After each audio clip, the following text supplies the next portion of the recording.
You know, guys, the reason why I mainly started making these YouTube videos was to come in here and try and promote TNA to people. Try and see the positives when everybody else sees the negatives.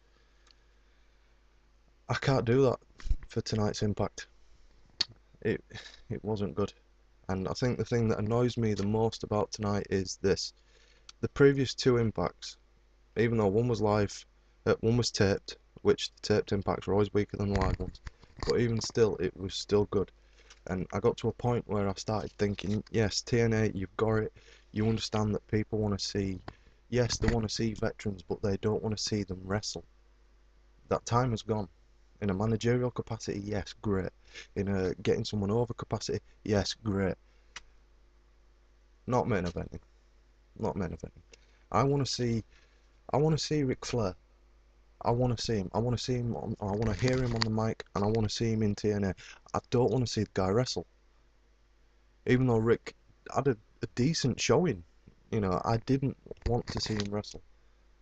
And I want to see people like Jeff Hardy getting actually a good solid push as a singles competitor. I want to see more of RVD. I want to see more of Beer Money. I want to see more X Division wrestlers other than Shannon Moore.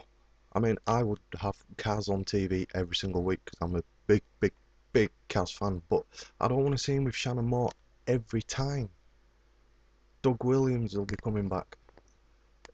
Kaz still doesn't have the belt. How fucking stupid is this? Anyway, I'm sidetracking. So let's get on, and I'll try and focus more on the positives. First up, we had Hogan come into the ring. Why? Why? Fucking why? Here's the thing. Hogan came to the ring and it was like he was trying to find something to talk about because he didn't even know why he was there. He had no reason to be there. And he stood there thinking, shit, I've come out and I really don't know what the fuck I'm going to say because I've got really no reason to be here. So he bums Rob Van Dam. He butt fucks Rob Van Dam because he knows Rob Van Dam is the biggest thing in TNA at this moment in time. So he's trying to get the rub off Rob Van Dam, basically. Rob Van Dam comes to the ring. I really enjoyed Rob's promo. I really did. And I loved when AJ came out, even though he was with Rick, which is good. That's his gimmick at this moment in time, which is fine by me. Even though he was with Rick, I liked the fact that here's what I like about TNA promos. Everybody knows Rob loves weed, right? People agree with it, people disagree with it. Rob's not, RVD's not, he's not shut off on the fact. He'll openly, talk about it. So why hide from it? It's a controversial subject. I can't talk, but it's a controversial subject. People will, people will, tune it to see it because it's interesting and it's different. Rob touched on it that, he likes smoking weed. I just liked it. It was just a glimpse into actually RVD, and I actually bought why he said that why he was in TNA. That the main reason he went to TNA was because he felt that TNA would let him be Rob Van Dam, which I actually believe. It was a good promo, and then you had Hogan and Flair talking about a WWE ring. Here's the thing, TNA, right? You know this opening segment of your show.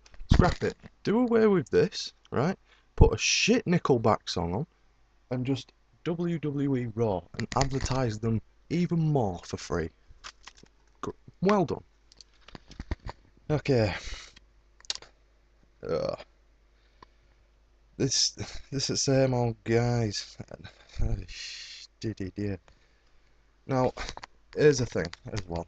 This new ranking system.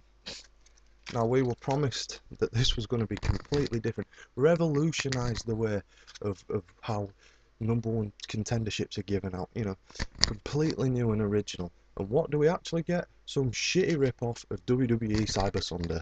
Well done, Bischoff. I mean, I'm a fan of Eric Bischoff, but this is fucking stupid.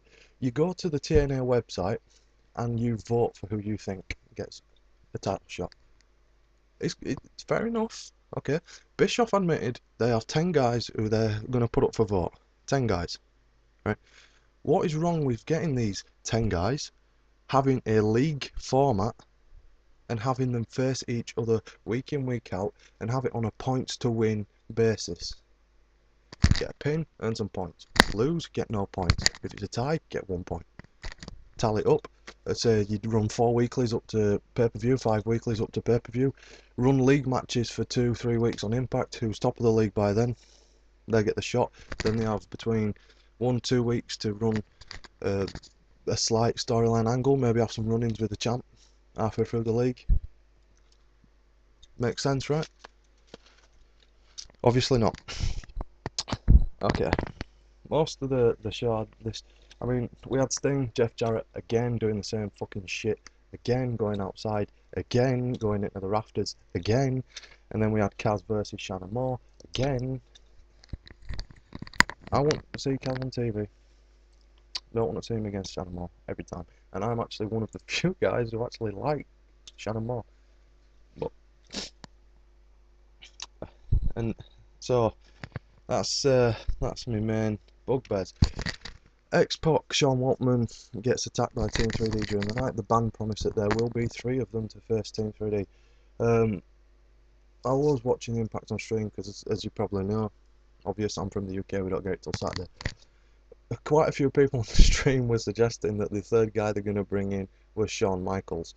If you think Shawn Michaels is going to come in as the third member of the band in TNA after he's just retired, you probably need to go see a shrink. Okay, the third guy, in more than likely, sorry to burst anyone's bubble, is going to be Scott Steiner. More than likely will be. Either that or it's not going to be Sting because he's already in Team Flair. What a stupid fucking name they are. Team Flair and Hogan Floatdown. Yeah, change the name. Bit of imagination. But yeah, it'll probably be Scott Steiner. That's my call.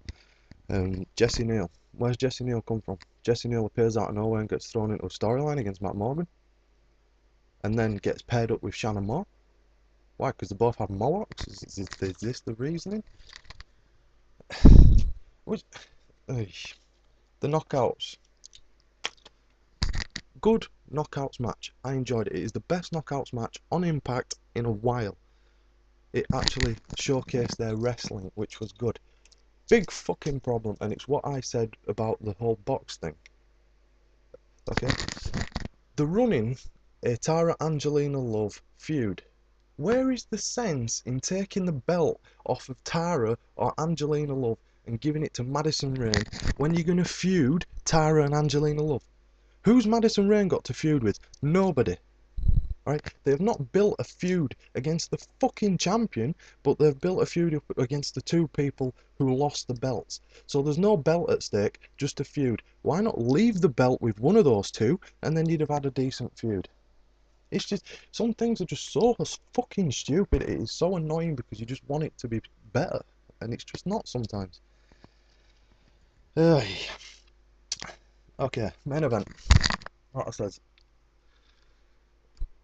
Ric Flair was pretty decent. The match itself wasn't bad. I'm running out of time, so it's going to have to be quick.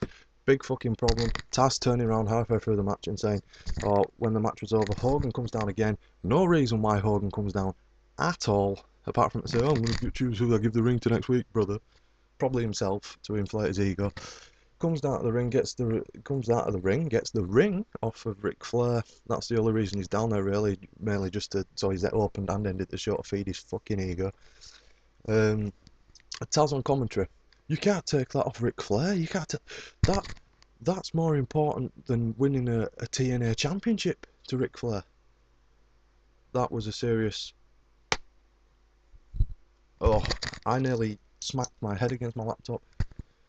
Not only are you promoting a fucking WWE ring endlessly on Impact, not only is it stupid and just like Hogan saw Lord of the Rings and thought it was pretty cool.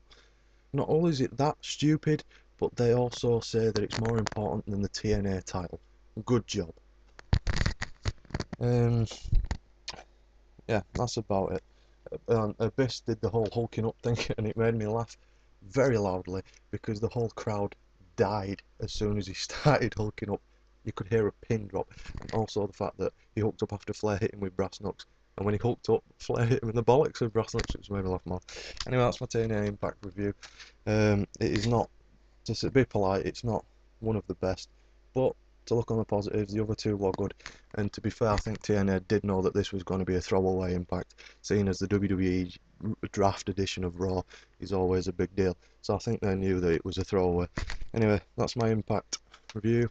Subscribe if you want, guys. See you later.